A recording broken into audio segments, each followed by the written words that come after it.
Today we're going to be tackling the front squat with dumbbells, but don't forget to subscribe. Take the time right now just to click that subscribe button and turn your notifications on. Okay, so the front-loaded squat, whether it's performed at home with dumbbells or in a gym setting, is a compound exercise targeting multiple muscle groups, so involving holding weights in front of your body while you're squatting and focusing on those lower body muscles and your core engagement. Now, the purpose of actually having the weight in front of the body is to put emphasis on the quadriceps and then still engage the glutes and hamstrings and the core muscles. And so we want to make sure that with the front-loaded squat, we're recruiting the anterior chain muscles, and again, particularly the quadricep, due to that shift in the body's center of gravity. So the purpose of this is to improve your overall lower body muscle development and still promote functional movement pattern. The muscles that you're really going to be feeling here are going to be your quadriceps as the primary mover, which extend the knee during your squat movement. The glutes at the back, your butt muscles, engage to stabilize and extend those hips. And your hamstrings assist in that hip extension as well as the knee flexion. And of course your core, the work the muscles stabilizing the trunk and maintain that proper posture during the movement. So let's break this down so you can understand what's going on here in the demonstration and how to get the most out of it for yourself at home or in the gym.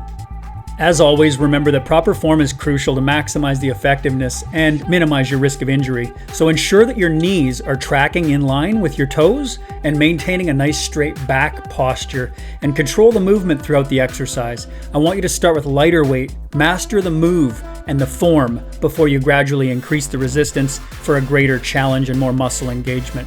So your strength gains will come over time, but practice form first. So let's break down the form here.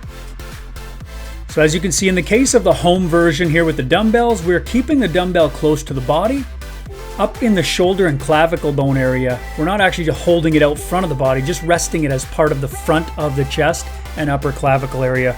So if you're using a barbell, you can definitely raise your elbows up to chest height and then grip the barbell with an underhand grip.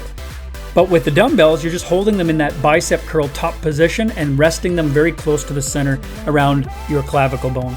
As you can see here, I'm going to show you a couple different angles. All right, so let's go over that loading pattern again. Swinging the weights up into controlled position and then turn them to the front, rest them on the clavicle bone area and the anterior delt or front of the shoulder area.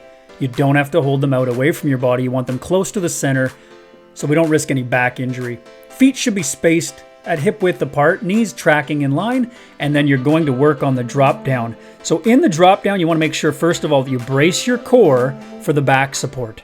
Very important. Tighten the core. Don't leave an energy leak in the center of the body.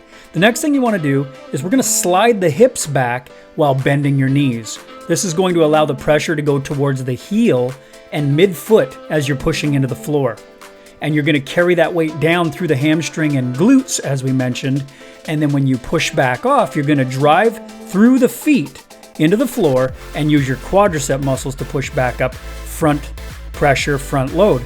So we're going to go through this again. And you'll see as I go through, we're going to turn to the side to look at it one more time.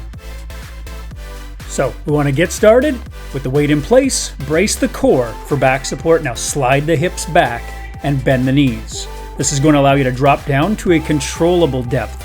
You'll notice in my demonstration, I've been doing this for a long time. My flexibility is something I work on, and my ability to get down of what I call out of the pocket, that deep position where you're at a leverage disadvantage from the depth. We want to get you there too. Take your time though and start with a drop down to a controllable depth, whatever that is for you. It may be 90 degrees or just before 90 degrees, but work on improving your depth. That's going to be important. So the last thing you need to remember here is you want to drive back up off your feet like a leg press, push into the floor. Driving your weight down into the floor is going to help you rise up with the weight loaded in the front of the body.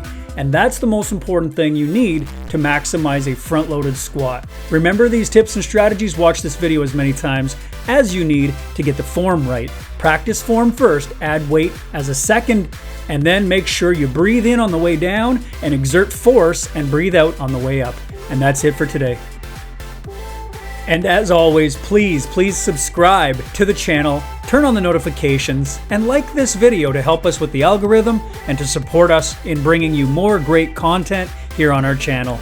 Click that subscribe button now if you haven't already, and welcome to our Precision Elite Training family. I'll see you next time.